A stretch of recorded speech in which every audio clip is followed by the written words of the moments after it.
Hey, you guys, did you watch the Southwick Nationals? Well, first off, let me make mention.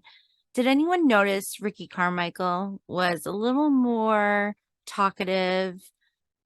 And it was just weird how he kept on right away passing it to Will or JT.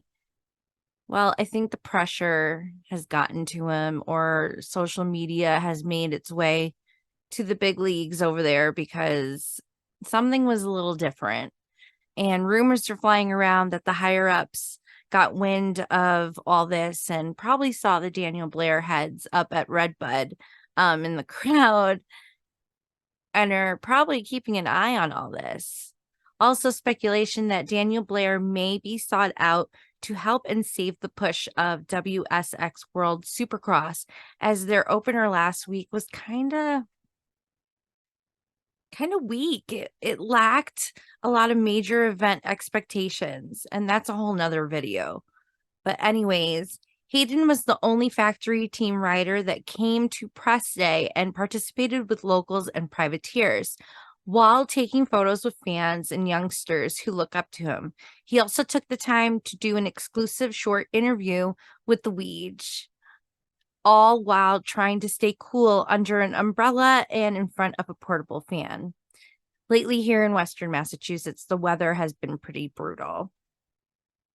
And we're pretty used to experiencing all season weather and climates like every day. I don't think the pros knew what to expect coming to Massachusetts, but the weather held up. But the past couple days leading up to the race have not only been hot, but very muggy and humid with random spurts of rain showers and downpours.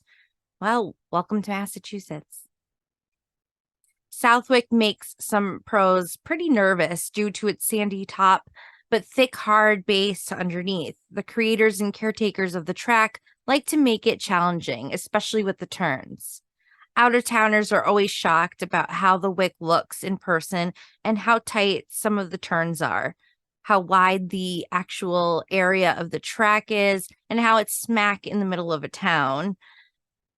Brian Deegan recalled that he had raced Southwick 3 or 4 times during his career as he drove around with Dangerboy Deegan, his son, in the early hours of race day. He went on to say that he believes he landed somewhere within the top 10 each time, and it might have been since the last time he was there, like 1998. This town gets into it here. A lot of history here. They love their locals, and the locals haul ass on this track, is exactly what he told his son. Brian mentions the bumps, slips, straight runs of the track and adds the guys at this track know exactly what they're doing, especially in regards to the owners and the people who constructed it. Some locals camped out the night before. Some had as short of a drive as a couple miles down the road. Deegan had practiced for this track with sand prep at a Georgia practice facility in hopes to get the feel and flow by replicating the conditions of the environment as close as they could. This track is all about endurance and flow. Typically, the guys in the best shape tend to do well here and last in all the motos because of elevations, environmental surroundings, and the elements of speed that you need to keep up on this track. All about the focus and strength to push and hang in there without backing down. Now, Southwick usually throws all riders, especially the pros, for a surprise loop.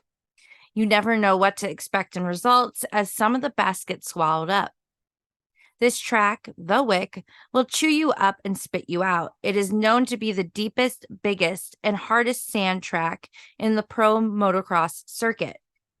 The Wick 338 held its first race back in 1972 with NESC racing events. The new track had been carved out of the woods behind the American Legion post by its members, who were also sons of fathers of NESC racers. In 1976, the AMA Motocross Nationals added this location to their schedule, calling it the toughest track in America. At High Point, Haiden landed in third place, following up a first place win at Redbud. At Southwick, Dangerboy survived the Wick, ending in sixth.